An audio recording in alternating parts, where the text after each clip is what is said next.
welcome to church this morning. If you will go ahead and stand up and worship with us, let's do it.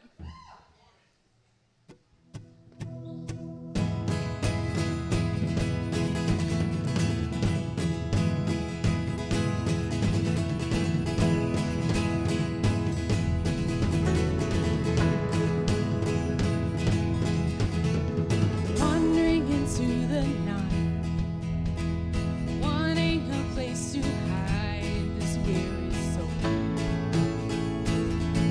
this bag of bones. And I try with all my might, but I just can't win the fight. I'm slowly drifting, a vagabond. And just when I ran out of road, I met a man I didn't know, and he told me that I was not alone.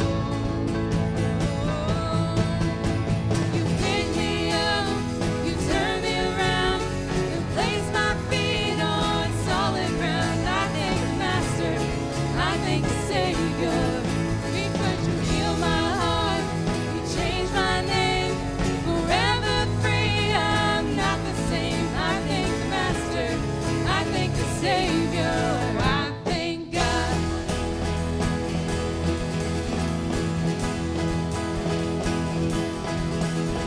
I cannot deny what I've seen. Got no choice but to believe. My doubts are burning like ashes in the wind. So long to my old friends. Burden and bitterness, you can't just keep it moving. No, you ain't welcome here. From now till I walk the streets of gold, I'll sing how you saved my soul. This wayward son has found his way back home.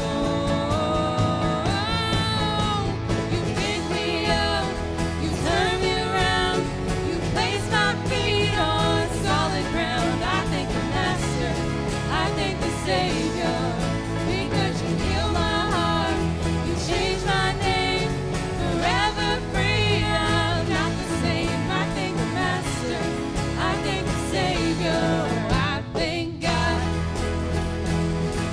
Oh, I thank God.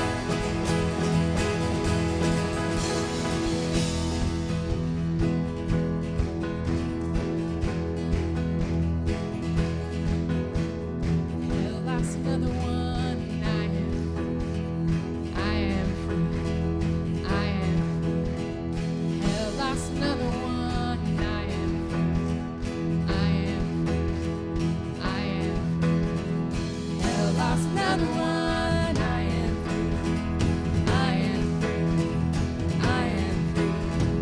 Hell, lost another one, I am free. I am free. I am free. Hell, lost another one, I am free. I am free. I am free. Hell, lost another one, I am free. I am free. Because you picked me up, you turned me around, you placed my feet on solid ground. I thank the Master, I thank the Savior, because you healed my heart, you changed my name, forever free. I'm not the same. I thank the Master, I thank the Savior, I thank God. Oh, I thank God. Oh, I thank God. Oh, I thank God. Amen. All right, so as we start this next song, the only thing I can ever be with you guys is real about wherever I'm at or whatever's going on. This year's been hard for my family. I feel like the Lord's been teaching me a lot of things that have really, quite frankly, not been super fun. But I feel like first of all, his goodness. I feel like I constantly have had to come back to that this year. And the song we're about to do, it's actually, I didn't realize it was as old as it is, but my mom she was diagnosed with breast cancer 11 years ago, and this song got me through that, and it's continued to get me through other things in my life. And it's, right now we've got something going on with Jason, and he is actually feeling great this morning, which is wonderful because he hasn't felt great in like 2 months. But I feel like God's really talking to me about what his love looks like. His love is lavish, and somebody in the church body was amazingly lavishly wonderful to my son last night. And it's funny because I thought about the verse that says how deep and how wide and how high his love is for us, but I kind of missed the whole first part of that verse. And if you've grown up in church, maybe you missed it too. But it says, I pray that out of his glorious riches he may strengthen you with power through his Spirit in your inner being, so that Christ may dwell in your hearts through faith. And this is the part I want you to hear. And I pray that you, being rooted and established in love, may have power together with the Lord's holy people. I missed that part. It's not just about his love for me, but it's realizing that with other people. It says, together with all the Lord's holy people, to grasp how wide and long and high and deep is the love of Christ. And to know that this love that surpasses knowledge, that you may be filled to the measure of all the fullness of God. His goodness is for you this morning. He is faithful. And if you're carrying a burden, please share it with your church family. Let us carry it with you. And just sit in his goodness this morning. Even whenever it feels hard to believe, his word says he is, so that it means that that's true.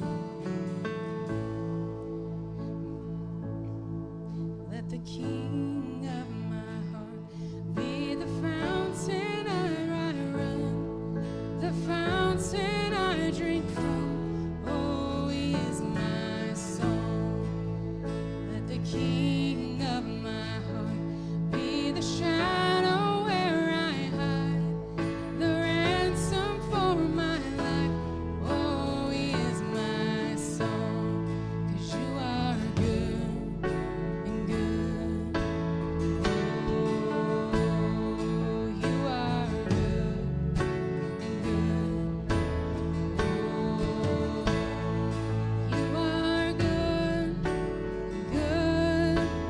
Oh, you are good, you're good. Oh,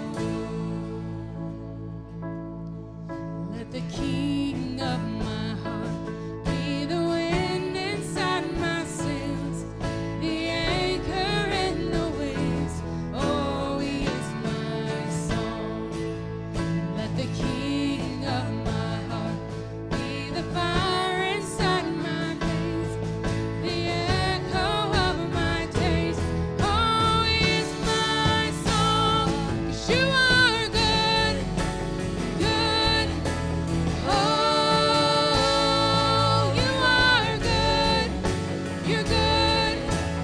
Oh, you are good, you're good. Oh, you are good, you're good. Oh. And you're never gonna let me down. You're never gonna let me down. You're never gonna let me down. You're never gonna let me down. You're never gonna let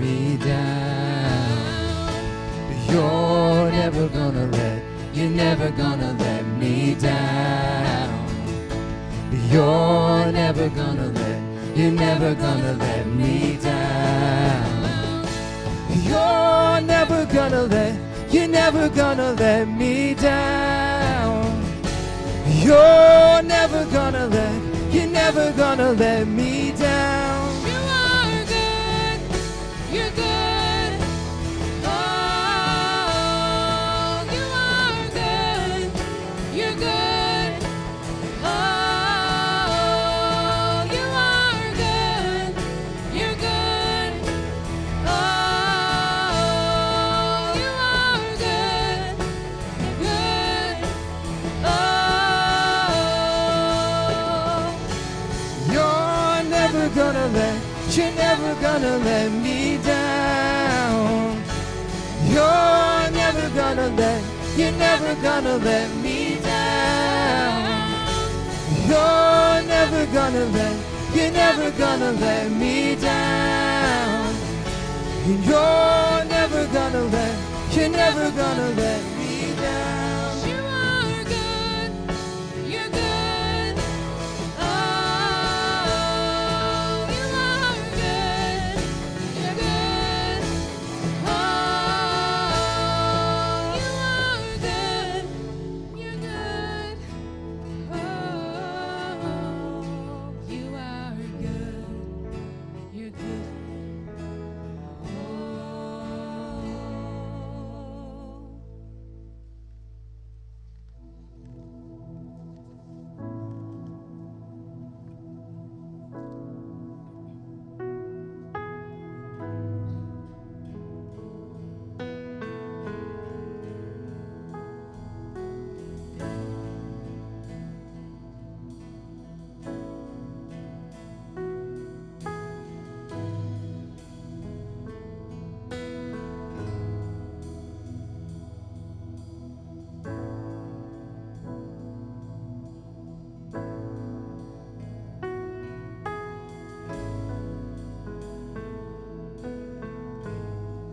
I'm caught up in your presence.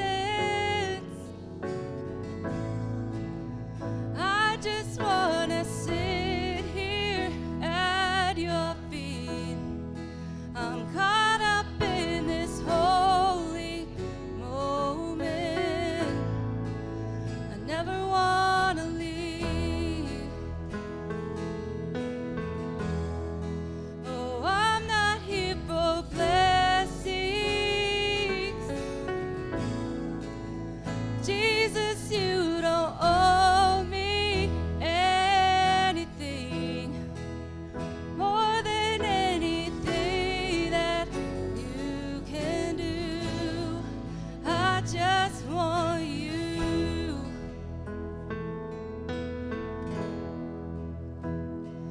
I'm sorry when I've just gone through the motions. I'm sorry when I just sing another song. Take me back to where it started. I open up my heart to you.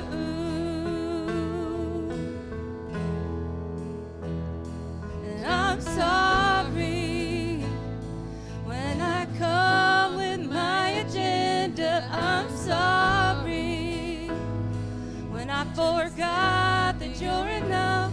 So take me back to where we started. I open up my heart to you.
Father, Lord, I ask for your Spirit to just move in this place, Lord. I pray that we would encounter you, Lord, that this would be a place that we want to stay, Lord.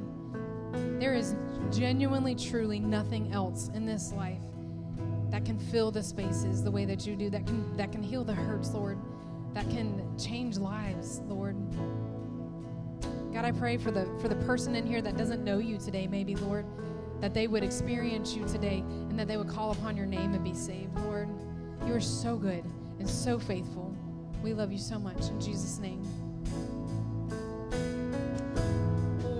Welcome. It is great to have you here. If you will turn and say hi to somebody and watch the announcements after you say hi.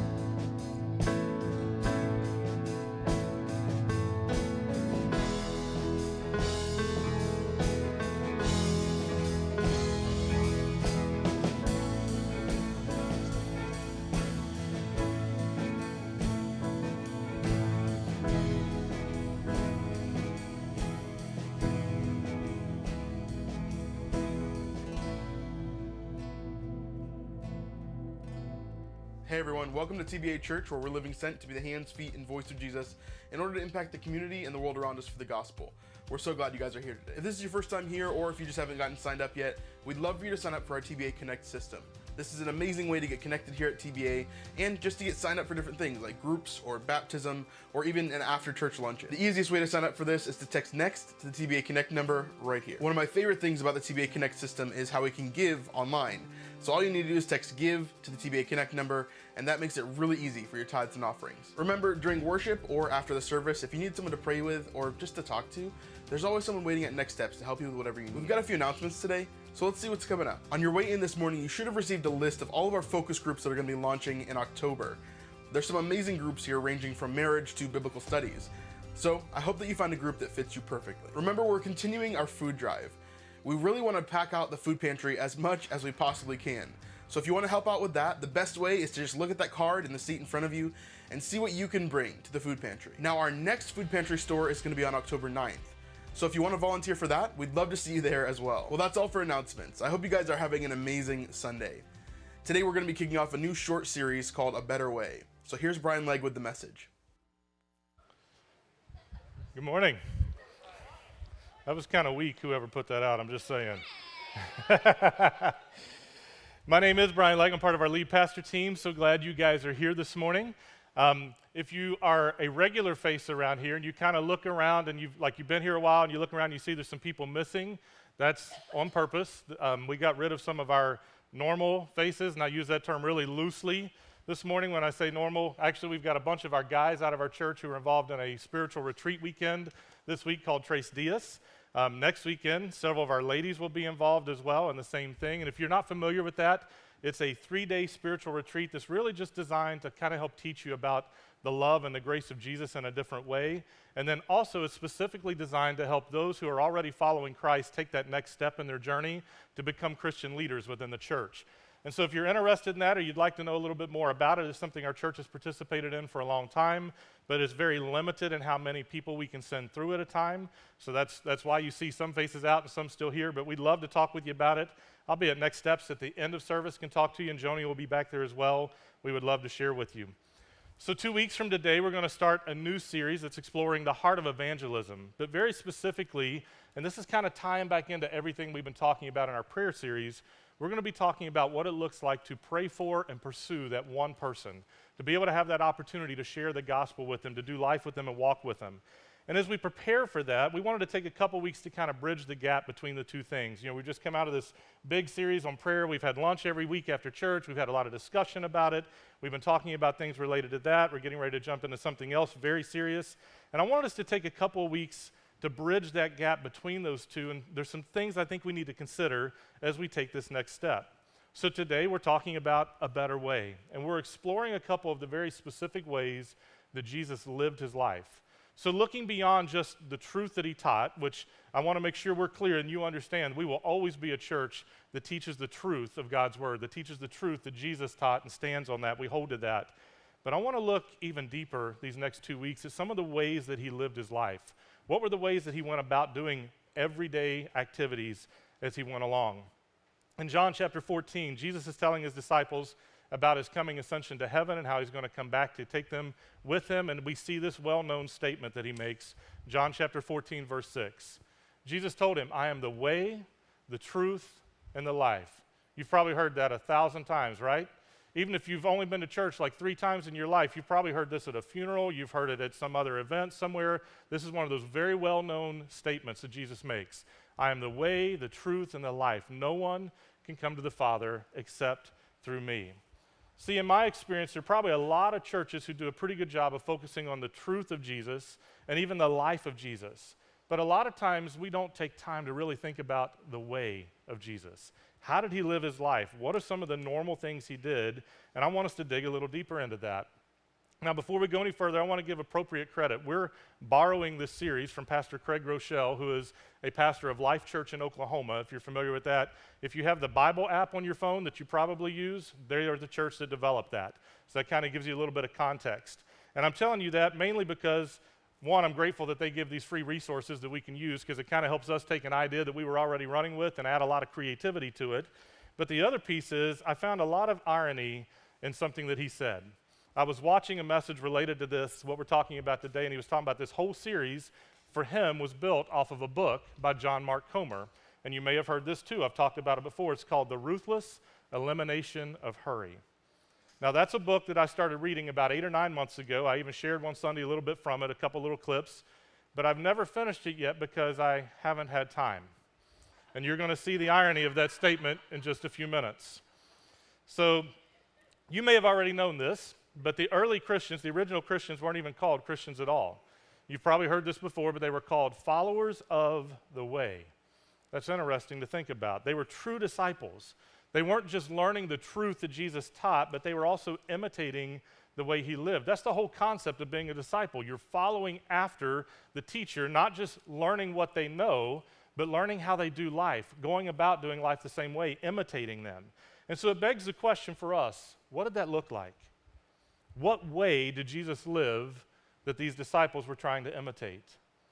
So as I look at Jesus' life in the Gospels and then try to compare my own life, here's a few of the things that I noticed, and maybe you can relate a little bit. I noticed that Jesus was full of joy. And if I'm being really honest, and I think most of us probably could say this, most of the time I'm just full of stress. It's running from one thing to the next, trying to get things done, trying to figure things out, working through stuff. If you're a parent, I guarantee you live in a little bit of this. The next thing I notice, Jesus didn't worry. He didn't have any kind of anxiety that you ever read about or see in the Gospels, and yet most experts suggest that we are the most anxious generation in history. And not just my age, but the generation coming behind me, my children, our youth, our young adults, extremely anxious, battling anxiety all the time. I noticed that Jesus routinely stopped for people. It seems like he did most of his ministry in what you and I probably would call interruptions in our life. And when I think about the way I go about things, I struggle to have time for anyone or anything that isn't already in my calendar. And even the things that are in my calendar for that day, sometimes I have trouble getting those done. And that's with my phone beeping at me and the computer going off and people reminding me and everything that's going on, and I still struggle to get through it. I notice Jesus constantly talked to his Father. He prayed. He was in constant communion, walking with him. He would go away by himself in a quiet place to spend time with his Father. We read about that. And if I'm being honest, most days I probably struggle to pray for more than 5 minutes at a time without being distracted or thinking about the next thing I need to do or what's coming that day or what's happening. And so it's that constant battle to come back to prayer instead of just being able to sit in his presence and spend that quality time. Maybe some of you can relate with some of that. Because, see, I would suggest that very few of us actually live our lives the way Jesus lived. We might buy into the truth that he teaches and try to honor that, but we struggle to live the way he did. We live in this world that's constantly telling us, push harder, drive faster, be more efficient, accomplish more, achieve, conquer, prove yourself, etc. You can go on and on and on. It's just more and more and more and more. But it's interesting to me that King Solomon, who was known as the wisest man to ever live, penned these words in Proverbs chapter 14. He said, "There is a way that appears to be right, but in the end, it leads to death." There's a way that appears to be right, but in the way it leads to death. And so it begs the question for me, what if the greatest enemy to the life that we want to live is the life that we're currently living? Think about that. What if the greatest enemy to the life that we want to live is the life that we are currently living? What if the way we're doing life every day appears to be right by the world's standards? We're doing everything that everybody else is doing, and we somehow think that's okay, but it's actually leading us in the opposite direction of where we want to be going. In John Mark Comer's book that I haven't found time to finish, that one, he builds from this premise of Jesus' words in Matthew chapter 11, verses 28 to 30, and you're probably familiar with this too.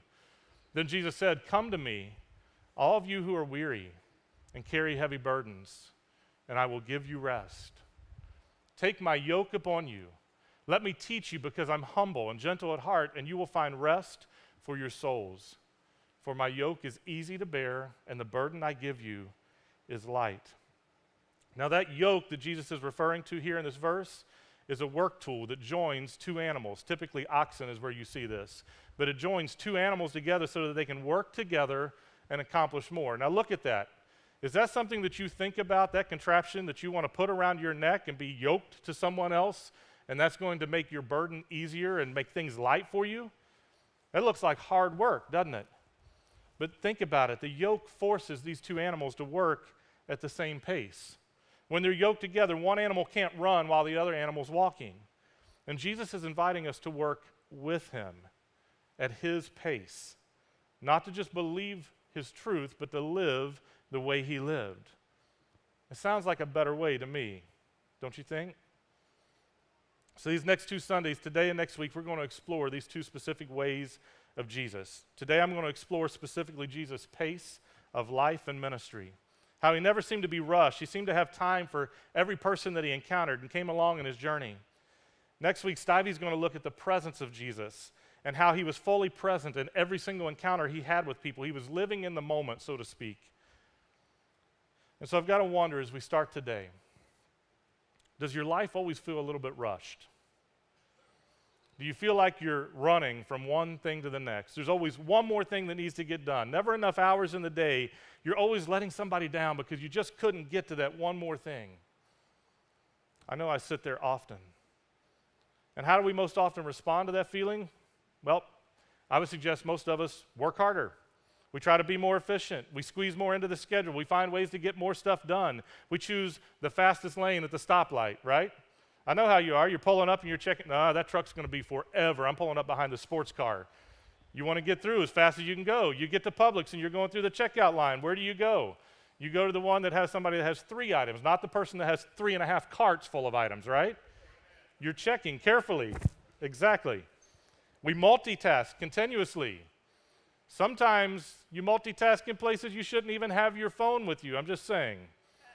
Multitask continuously. We do all of this different stuff. We're doing 10 things at the same time, trying to juggle it all. And then we're always wondering, why does our brains feel like a scrambled mess?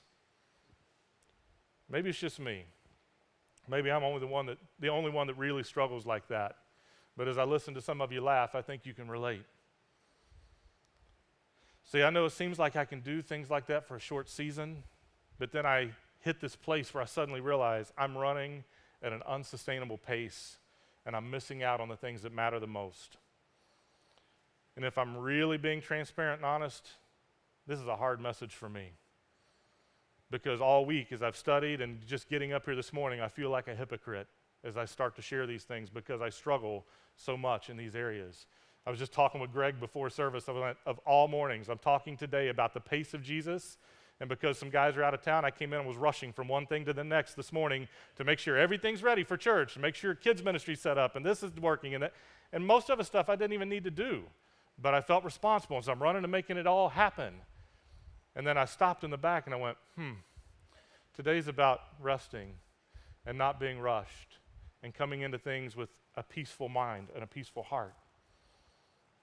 See, I struggle to overcome these things, and I pray about it, and it gets a little better, and then I tend to fall right back into the same trap again. It's an addiction to busyness. Everything I'm going to tell you today, I believe to be true, but I sometimes don't live like I believe it to be true because it's not the way I actually live most of the time. In fact, even last weekend, so just a week ago, Sherry and I spent some time sitting in our house discussing what needed to change in our schedule. Talking about things like, man, we really don't have time to invest in our girls the way we want to invest in them right now, or we don't have time to do such and such, or we're not visiting family the way we should be. And, Sherry's dad just moved here locally, and he's like 45 minutes away, and talking about we haven't even seen him now in almost a month. Why aren't we making time to get over there? How do we make these things work? How do we adjust our schedule? How do we do the things that we say matter most to us? Maybe you felt similar. Something's missing in life. There's no time for the things that we love or the people that we love. This can't be how life's supposed to be. What if the greatest enemy to the life we want is the life we're currently living? Now again, I know how dysfunctional I am in this area and how much I struggle, and hopefully your struggle's not quite as bad as where I'm at, but I bet you're pretty busy too. In fact, if you just stop and think about normal, everyday things and how they affect us. We have work. We have a house to clean. We have laundry to do. We have meals to cook. We have kids to get to school. There's yard work to do. We got to wash the car. There's pets. There's dinner with friends. There's kids' sports or activities. There's emails to respond to. There's projects around the house. And then there's always that new TV or Netflix series that you got to catch up on, right? And it just goes on and on and on. And maybe you find yourself in a place where there just doesn't seem to be any time for a meal with your family. Or maybe there's no time for deep conversations with friends, or no time to rest or really reflect on life, no time to even read or to spend any kind of quality time with God. We tend to live our lives in such a way that we never have time. But nobody else does either, so it's okay, right? Think about what our most common greeting and response is. Probably even heard this morning a few times. How are you doing? Good, just busy. That's almost always the two words that comes after good, which probably 90% of the time, good is not even honest, if we're really being honest about it, right? Because you're coming in feeling stressed and hurried and running through things, and there's stuff going on in life, but we don't want to share that. Good, just busy. See, I've been busy as long as I can remember. In fact, I like being busy to some extent because it keeps my mind from being idle, keeps me focused on things. I seem to be a little more productive when I'm busy. Keeps me out of trouble, theoretically. But lately, more and more, there's been people who've been pointing out that there's a problem. Maybe not coming to me and saying it exactly like that, but making comments about, man, I'm really concerned about you. You seem more scattered than usual. We haven't really had any time to talk lately. What's going on? And then I find that when I do slow down physically, my mind struggles to slow down. My body can quit, but my brain still all the time. It never slows down. Real rest is fleeting at best. What if the greatest enemy to the life we want is the life we're currently living? So what is it that we can learn about the way Jesus lived? See, in all the Gospels, with everything he accomplished and all he was sent to earth to do, and think about everything that Jesus did, think about just what he accomplished in 3 years of ministry. All of the miracles that happened, all of the teaching that happened, all the towns that he went to, all the people he interacted with, the things that happened, training his disciples. As busy as he was constantly, there's one thing that stands out to me that if you don't pay attention, you don't even notice in the Gospels. There is not one single mention anywhere in any of the 4 Gospels about Jesus running anywhere. Think about it. He was never rushed. He was never hurried. He walked from place to place. And not just because that was the primary mode of transportation. You can see that in everything he did. It was a pattern of his life. It was a way that he did life. There was no indication that he felt pressure to complete some miracle or to teach quickly so that he could move on to the next task or do the next thing. Whatever he was doing, he was there. He was in the moment. He was okay with that. Everywhere he went, he walked. He did things at his pace. He didn't allow other people to put pressure on him to do things faster. We read phrases in the gospel like, and as he walked along. And these are the interruptions that I was talking about that seem to happen in ministry. As he walked along, as he was going from this place to the next, he came across this person. He came across this situation. He met this. Jesus did ministry in the moments that you and I would call interruptions, things that we don't have time for, things that get in the way of everything that we need to do that day. Mark chapter 2, verse 14. As he walked along, he saw Levi, son of Alphaeus, sitting at his tax collector's booth. "Follow me and be my disciple," Jesus said to him. So Levi got up and followed him. Now here's what's interesting. Jesus' pace allowed him to see people. Nobody gave a second glance to a tax collector. They hated the tax collectors. They ignored them. They walked away from them. They stayed away. They kept their distance. They didn't even want to notice the person was there. They saw them as a traitor. But Jesus is walking along at a pace in which he sees how his Father's at work and that he is the guy that he needs to talk to. And he sees, this is Matthew. He's called Levi here, but this is Matthew that we see in the Gospels, his apostle. And Jesus calls him. Jesus' pace allowed him to see people, not just to notice that somebody was there, but he was able to see their condition. He was able to notice their needs. He was able to pause and feel compassion and love for people because of their situation. And when he invited Matthew to be his disciple, it was more than just an invitation to follow his teaching. He's inviting him to be a disciple. It's an invitation to do life with him, to do things his way. That means that if Jesus was unrushed in the way he was going about life, then Matthew should have been unrushed as well as he followed Jesus. He was walking with Jesus and learning to live the way Jesus lived. Now, doesn't it stand to reason that if Jesus was unrushed and we are following him, we are truly disciples trying to imitate who he is, that our lives should be unrushed as well? And see, that concept of unrushed, that's not just a physical thing of the pace that we're running. Sometimes that's a mental, emotional, spiritual thing. It's an attitude of our heart. It's a place that we are in our journey. Because you can be in the midst of busyness and even in the midst of chaos, and you can be walking with inner peace, unrushed. That's how you see Jesus go about doing life. And I wonder, how's that working out for you? Do you feel unrushed in life? Or do you feel like you're struggling to get the next thing done and the next thing done and check off the list and work through it? Go back to Jesus' words from Matthew 11, but this time I want to read them from the Message. And the Message is a paraphrase of Scripture, so it puts it in today's language. But I love the way Eugene Peterson puts this. He says, "Are you tired, worn out, burned out on religion? Come to me. Get away with me and you'll recover your life. I'll show you how to take a real rest. Walk with me and work with me." There's that picture of that yoke. Watch how I do it. Learn the unforced rhythms of grace. I won't lay anything heavy or ill-fitting on you.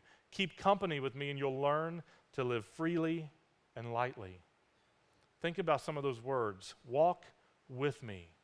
Work with me. Watch how I do it. Be yoked to me, moving at my pace and accomplishing more than you could ever dream of accomplishing because you're working with him. Learn the unforced rhythms of grace. I don't know about you, but it's hard to even compute that for me. Learn the unforced rhythms of grace. I'm in this place where it seems like many things in my life are forced. It's things that have to be done, things we're rushing to get to, deadlines that are there, things we're trying to meet, and it's anything other than peaceful or light. I'm constantly pushing to accomplish the next thing. But Jesus says, keep company with me. Learn to live freely and lightly. Doesn't that sound refreshing? Stop and reflect for just a moment about Jesus' pace. Even when ministry was at its most critical moments, I tried to think through some of the stories that stand out to me. There's this very first miracle that happened at Cana, where Jesus turned the water into wine at a marriage celebration. And I'm trying to put myself in Jesus' shoes here and think about it. And I do quite a few weddings here and there. And in fact, I've got several going on right now that I'm planning for and preparing for. And here's what typically happens for me. I go into a wedding and it's one thing of many things in my calendar that day. And as much as I might love the people that I'm walking with and doing that wedding for, I'm ready to get in, get it done, and get out and go to the next thing. I'm just being honest. I'm sorry if that's too transparent, but that's kind of how I function. My mind's going 100 different directions all the time, and it becomes a task that I'm trying to accomplish. And what you watch in this story is Jesus goes to this wedding, and it's a wedding of what appears to be a family friend there in Cana. His mom's there at the wedding as well, and they run out of wine. And she asks Jesus to do something about it, to fix it. And Jesus turns the water into wine at the wedding so that the party can continue. And I think about that and I go, well, what is the kingdom significance of Jesus doing that? This is his first miracle. Why that one? Why did he choose that? And I found myself this week wondering, what if it was just as simple as he was allowing that time to happen, to spend more time with family, to spend more time with friends, to walk in relationship. See, Jesus isn't hurried as he goes through these events of life. What if he just sees the importance of that celebration and that moment and being together and walking and doing life? Do we value those moments that much? Either way you look at it, Jesus wasn't rushed to get away from the wedding. He didn't have more important things to do like I sometimes feel. He performed that first miracle just to prolong the celebration and even to make it better. He gave them better wine than they had the whole party, and that never happened.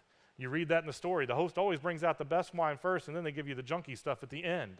And Jesus gave them the best at the end. But think beyond that. What about times that we would see as more critical kinds of ministry moments, where it seems like the timing really, really matters, and there's a lot at stake, there's a lot on the line? Think about the story in John 11 where Jesus receives word that Lazarus is dying. You remember that story? Lazarus is dying, his friend from Bethany, but Jesus is over here in another town doing ministry, and he receives word that Lazarus is really sick. It's the end, and he needs to come now to help Lazarus. And what does Jesus do? He spends 2 more days where he is. He doesn't pick up and run to go help Lazarus. He stays where he is, continues doing what he's doing, continues going through the motions that he's already going through, and doesn't really seem to be that concerned. He wasn't in a rush to get to him. But see, Jesus had a plan that looked different than what your plan would probably be, and definitely what my plan would have been.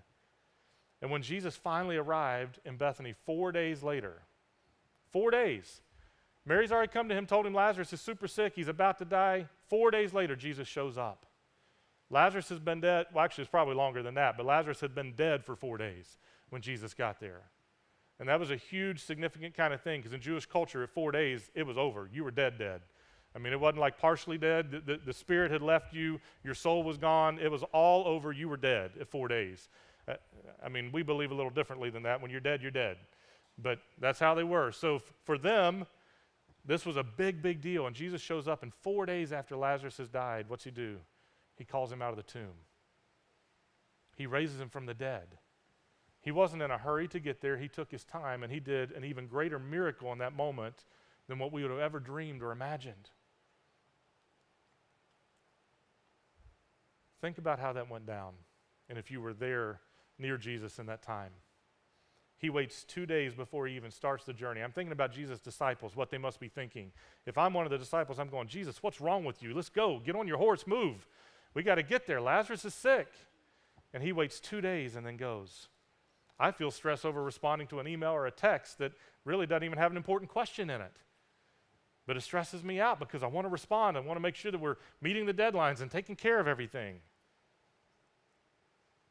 There's another similar story in Mark 5. Jesus is approached by a man named Jairus. He's a synagogue leader there in a town, and his daughter is sick to the point of death. And it's very much like the story of Lazarus. Jairus comes to Jesus. He tells him about his daughter, begs him, will you come and heal my daughter? Jesus agrees. And so he's walking along, going to the house of Jairus. He's going to heal his daughter. And as he's walking along, if you remember this story, there's a woman in the crowd who just reaches out and touches Jesus' robe. And it says that Jesus immediately felt the healing power leave him when she touched him. A woman of great faith who said, if I can just touch Jesus, I'll be healed. And Jesus stops right there. Now, keep in mind what he's doing, where he's going. He's been begged to come and save a little girl who's sick, who's about to die. And he's on his way there, and he stops, and he says, who touched me? And the disciples are like, what, are you crazy? Everybody's touching you. We're in this mob of people. And he says, no, I felt the power go out. Who touched me? And the woman comes forward, and she says, I touched you, and I've been battling this bleeding condition for 12 years. and talks about how she was healed immediately. And Jesus blesses her in that moment and commends her for her faith.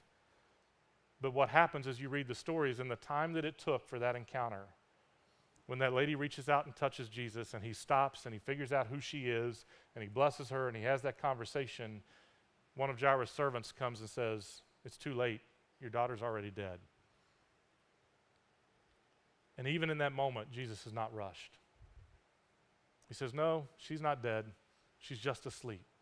Don't worry about it." And he continues walking to Jairus' house. And he's made fun of by all the people who are there who have seen her. They know she's dead. They've experienced this.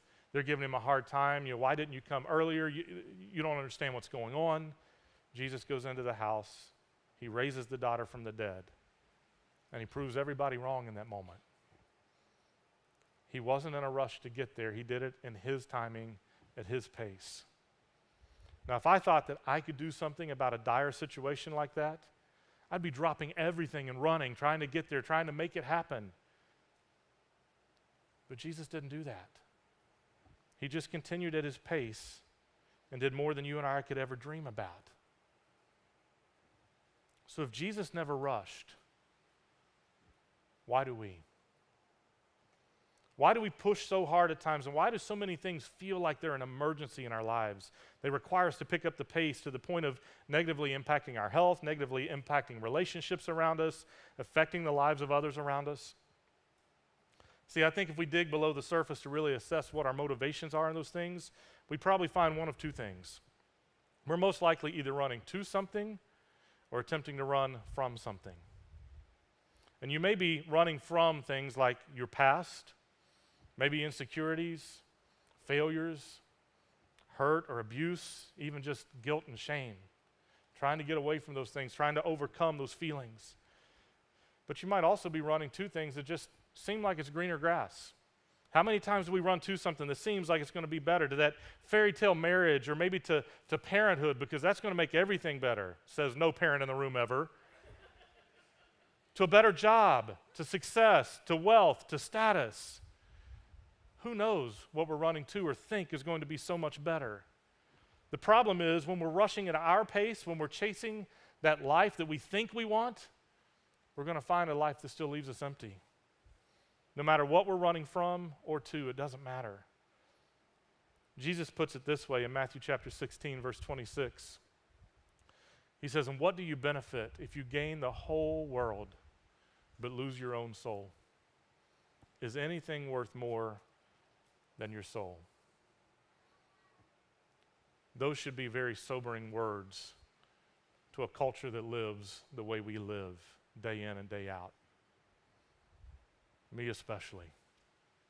What do you benefit if you gain the whole world but lose your own soul?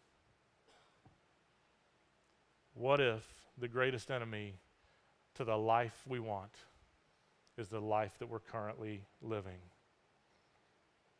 See, I'm certain that some of you are probably thinking, "Yeah, but Brian, you don't understand. I just don't have time. I have to," you fill in the blank. It doesn't really matter.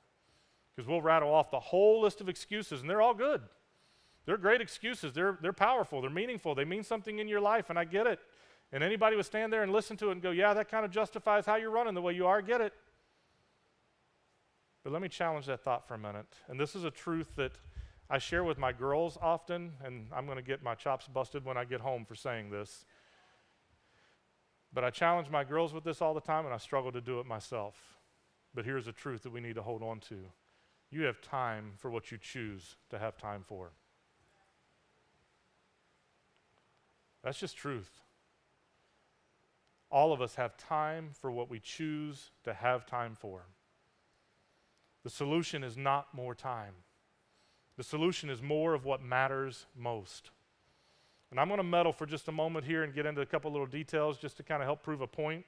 And you're probably not going to like me very much as I talk about some of this, but what if you don't have time for the things that you say matter most because you're mindlessly spending your time on things that really don't matter?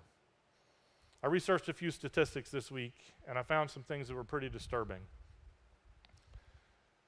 The national average, so just here in our country, the national average for time spent on social media, and this is kind of across the board, any social media platform, 2 to 3 hours a day. 2 to 3 hours a day. Think about that.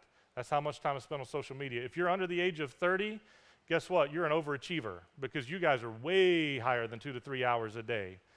And so there's probably some that are a little less, but you kind of help bring up the average for the rest of us.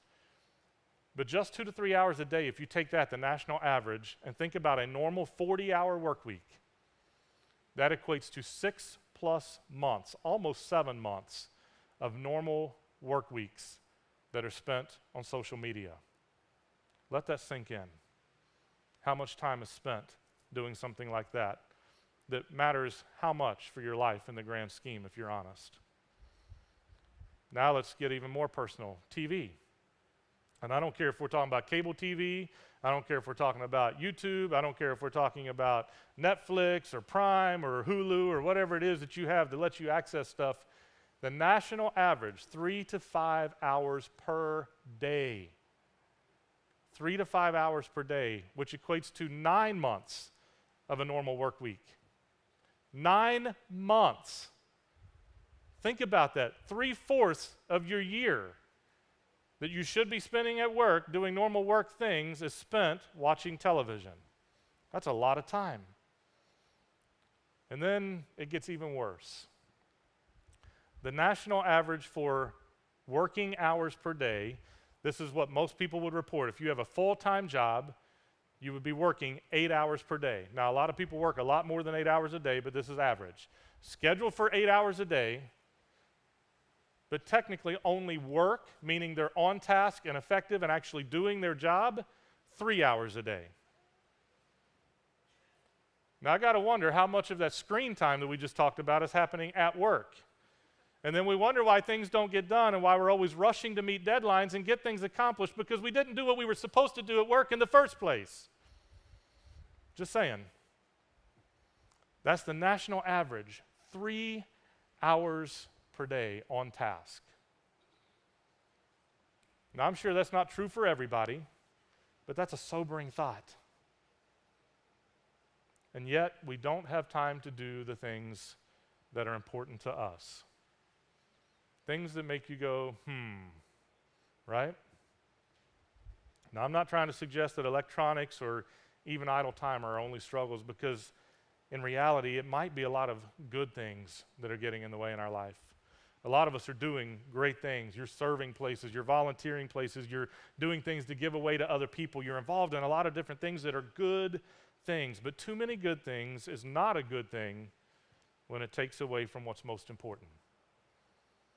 And I've had hundreds of people speak that to me, and I've spoken that to others, and yet still struggle with it. And I'm watching some of you nod, saying you probably are in the same boat.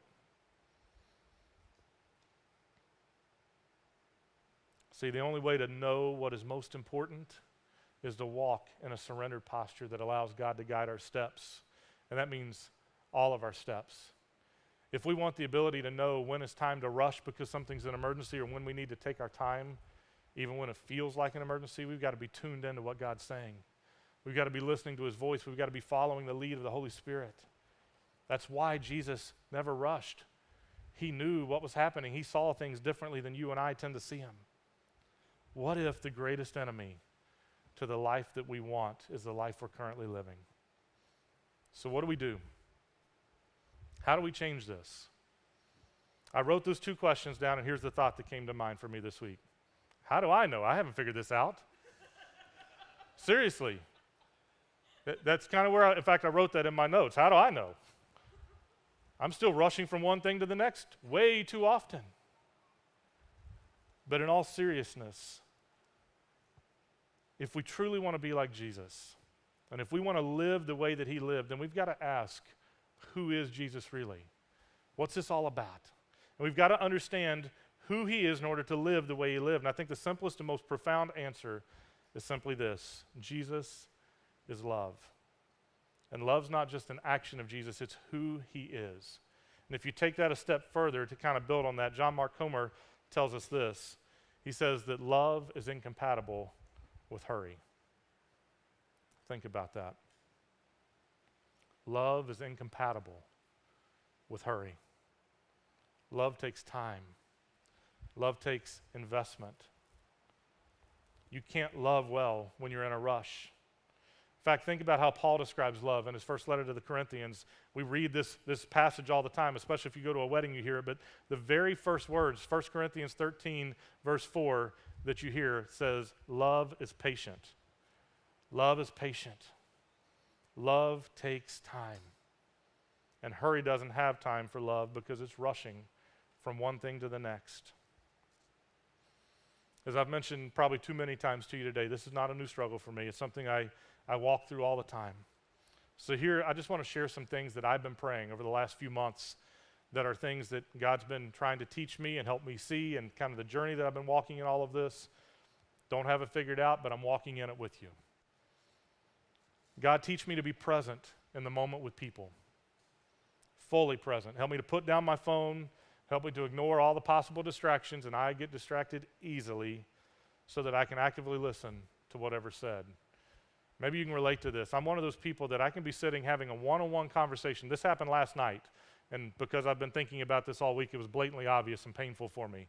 I'm sitting in a group of guys. I got invited to this cool guys' night out, and we were hanging out at a guy's house watching football and had a low country boil and did some things, just a guy's night. And I'm talking to this one guy in particular. We're having a pretty meaningful conversation, but there's two other conversations happening beside me. And I'm hearing bits and pieces of those conversations, and I'm having trouble focusing on what the guy's saying to me because I'm also listening to what the other guys are saying and trying to think about how I would interject in those conversations. You ever been there?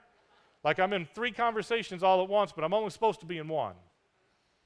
And so it's praying about, God, help me to learn to be present in that moment, to make that person I'm talking to be the only one that matters in that moment, and trust that the other stuff doesn't matter, to be there.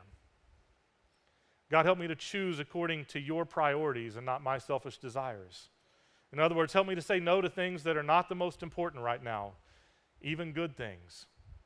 There have been some things even this week that I've given up out of my schedule that are really important things to me, but I know when I look at where my family is and the direction we're walking and things that are happening, they're not the most important thing in our life right now.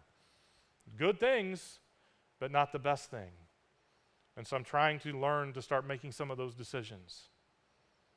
God, help me to pay attention to where you're at work all around me. Help me to notice people and situations and things that are happening, and when you're asking me to be involved or do something, to be obedient in those moments.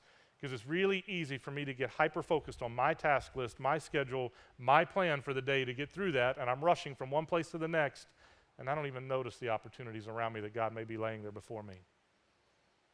Help me to be aware of that and to have time for that, to make time for that. So Craig Rochelle summed up a lot of what I've been praying in a really simple one-statement prayer. And band, you guys can come on up. And I want to just pass this on to you today, and I want to challenge you that for the next 7 days, I want you to pray this prayer. Each morning before you start your day, pray it. Maybe different times throughout the day, pray it. Come back to it in the evening, be thinking about it, and just kind of marinate on it. Be praying this prayer, and it just says this: God, help me to walk slowly enough to experience Jesus fully and to love people deeply. That's one simple sentence, but there's a lot packed into that. Think about it. God, help me to walk slowly enough to experience Jesus fully and love people deeply. I want you just to stop and think for a moment about where Jesus was walking the whole time he was on earth.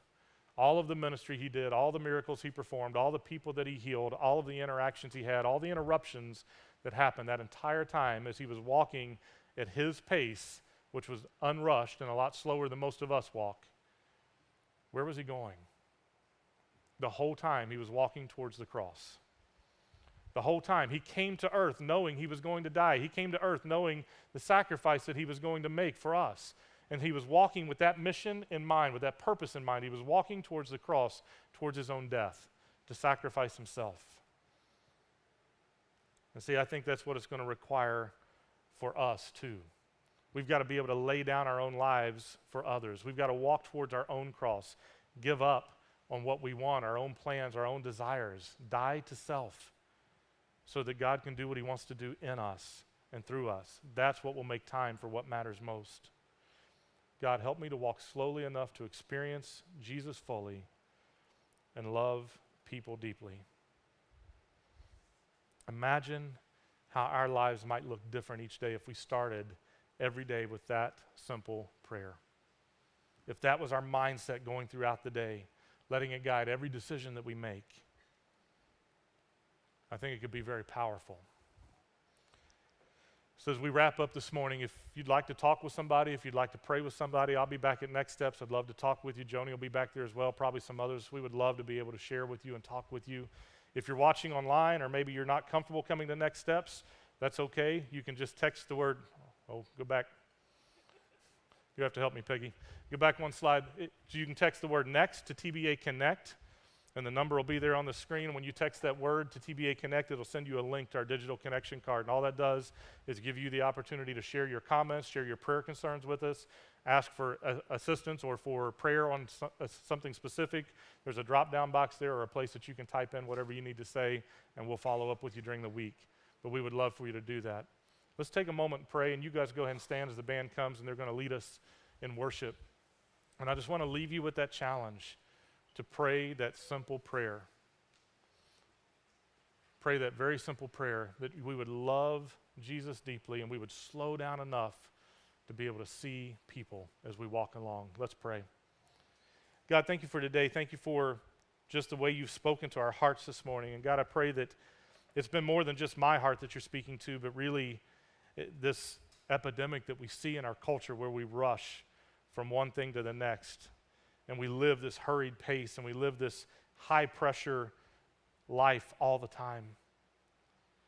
And God, not that we shouldn't be busy at times, and there's things that we probably need to get done and things that we need to work hard at and push through, but God, I pray that you would help us to be able to see how to walk in those things with your pace, even when we're busy, to have a spirit that is unrushed.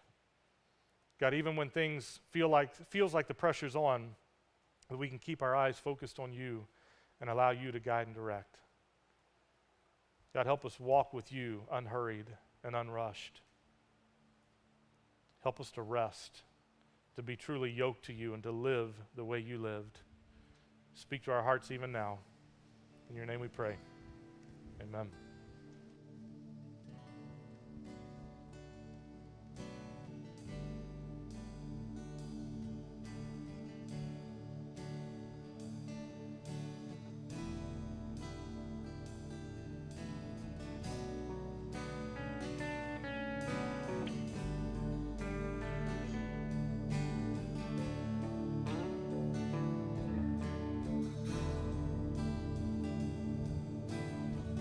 You won't relent until you have it all. My heart is yours. You won't relent until you have it all. My heart is yours.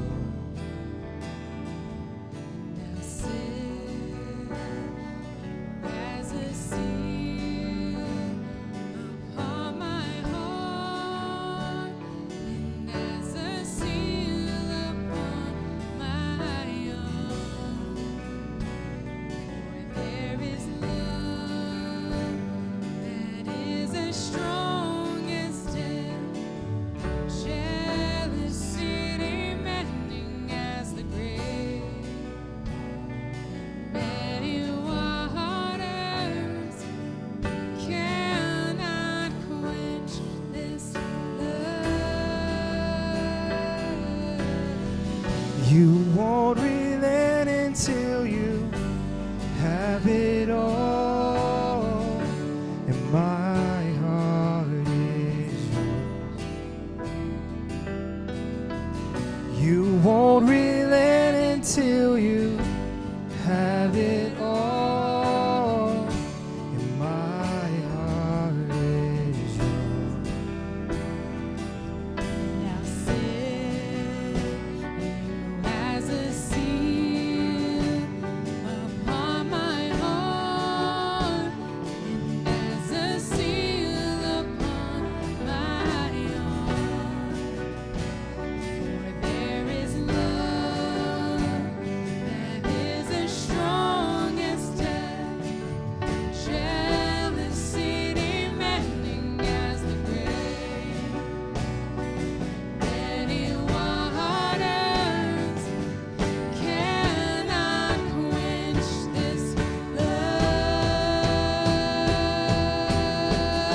You won't relent until you have it all.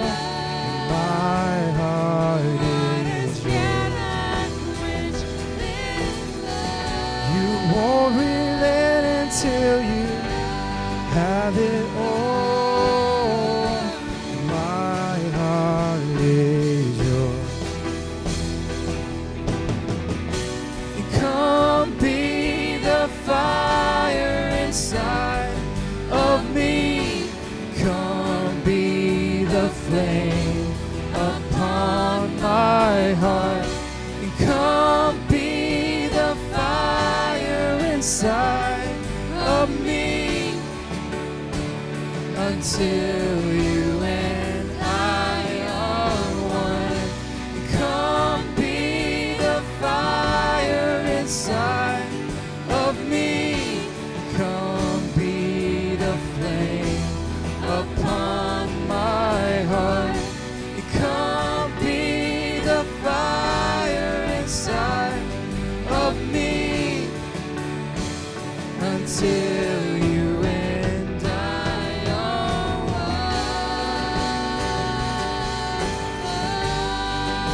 one. We are one.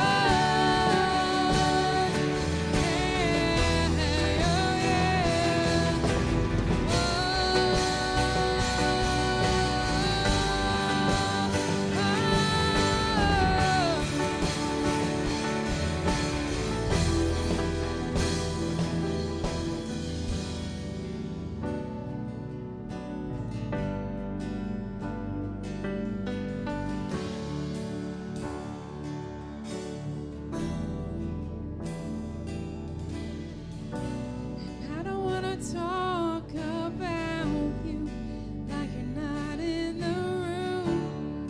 I wanna look right at you. I wanna sing right to you. I don't wanna talk about you like you're not in the room. I wanna look right at you. I wanna sing right to you. I don't wanna talk about you like you're not in this room. I wanna look right at you. I wanna sing right to you. You won't relent until you have it all. My heart is yours. My heart is yours. You won't relent until you have it all. My heart is yours. You won't relent until you have it all. My heart is yours. You won't relent until you have it all. My heart is yours. And come be the fire inside of me. Come be the flame upon my heart. And come be the fire inside of me until you and I are one. And come be the fire inside of me. Come be the flame upon my heart. And come be the fire inside of me until you and I are one. You won't relent until you have it all. And my heart is yours. You won't relent until you have it all. And my heart is yours.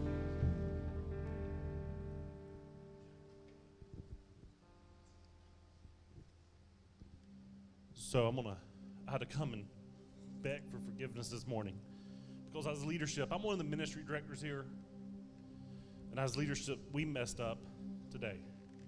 Brian and I did.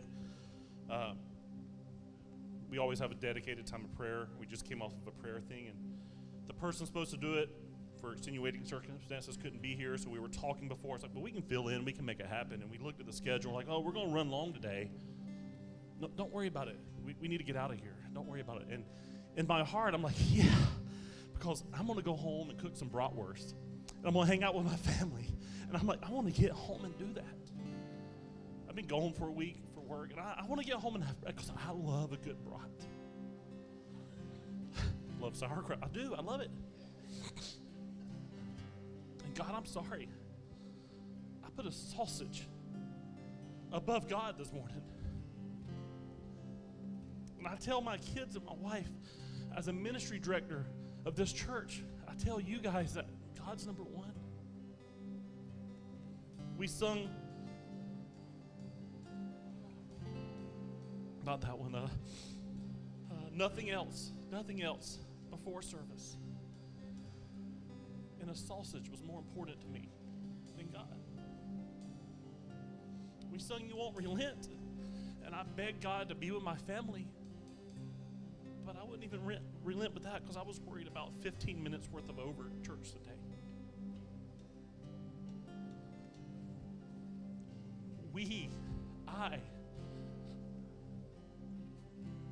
My wife, my family, we can do better. We can.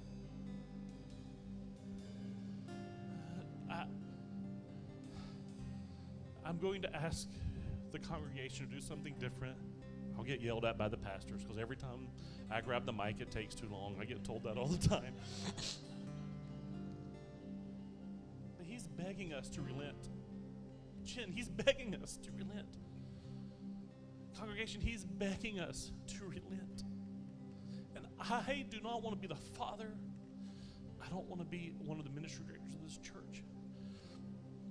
I don't want to be a husband that puts a sausage in front of time with my God. If I'm more happy about going home and jumping in the pool and firing up my grill, and the regulars here know how much I love to cook. I do it all the time. That I have stepped into a place that I am so wrong. Do y'all mind as a worship band singing that song one more time or some of it? I don't. And let's relent our hearts today. Let's truly give it to God today. Even if it takes an extra minute or two, my grill's not going anywhere. It's not going anywhere. Julia, I love you. That's my daughter, and I'm sorry that as your father, I did not slow down and put God first this morning. Jennifer, my wife, I'm sorry. I did not. In the times that I fell, I'm sorry. But let's change that. Men, let's change that. Let's show our wives and our family that there's some more important things than what we are doing in our life.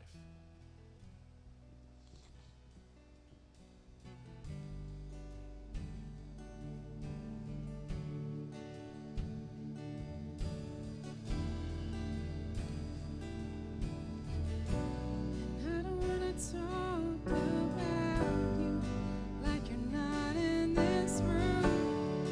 I wanna look right at you. I wanna sing right to you. And I don't wanna talk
until you and I are one.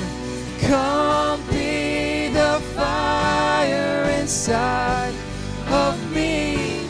Come be the flame upon my heart. And come be the fire inside of me until you and I are one. You won't relent until you have it all. My heart is yours. My heart is yours. You won't relent until you have it all. My heart is yours.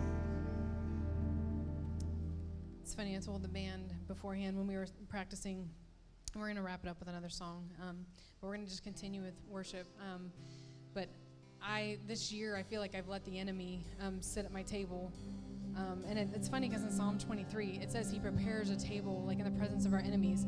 He prepares that table to make us aware and to make our enemy aware of our position in Christ.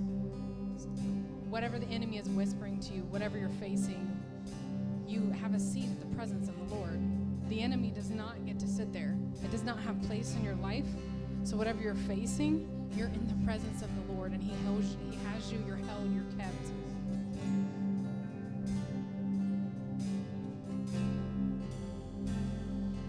You've given me purpose and unending grace. You show me your mercy, all of my sins erased. Now in your promise, I am set free. Though it's not perfect, I'm giving you everything. So I am yours. So hear me, Lord. I lift my hands, get on my knees, and you can use me as you please. And I am yours. So use me, Lord. I lift my hands, get on my knees, and you can use me as you please.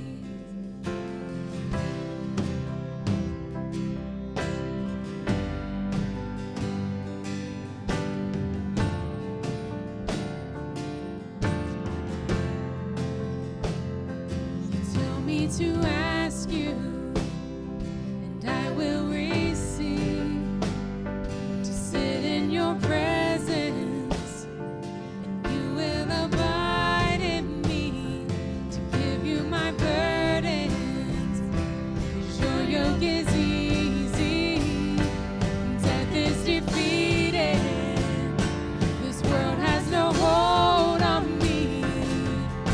So I am yours.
your goodness comes down in the valley deep, in the richest soil. I can trade these rags for a crown forevermore. When I feel the pain, I begin to run. Now I realize that's how your goodness comes down in the valley deep, in the richest soil. I can trade these rags for a crown forevermore. When I feel the pain, I begin to run. Now I realize that's how your goodness comes down in the valley deep, in the richest soil. I can trade these rags for a crown forevermore. And I am yours, so hear me, Lord. I lift my hands, get on my knees. You can use me as you please. And I am yours, so use me, Lord. I lift my hands, get on my knees. You can use me as you please. And I am yours, so hear me, Lord. I lift my hands, get on my knees. You can use me as you please. And I am yours, so use me, Lord. I lift my hands, get on my knees. You can use me as you please. Father, Lord, we know that you have patterns that are not shaken by the world, that you walk in just the rhythms of grace. Lord, teach us to walk in the rhythms of grace, to walk in your way, Lord, to stop and see the people around us that need you, Lord. Lord, I pray just for your conviction in our lives, Lord, just like Jack talked about, Lord, that the things that feel so important, God, that you would bring those things just to our attention this week, that we would be just so focused on you, Lord. Thank you for your grace. Thank you for your love. We love you so much. Amen. Hey guys, if you haven't had a chance to sign up for those focus groups, if you want to ask questions, you can go to Next Steps. It's been great worshiping with you. Have an amazing week.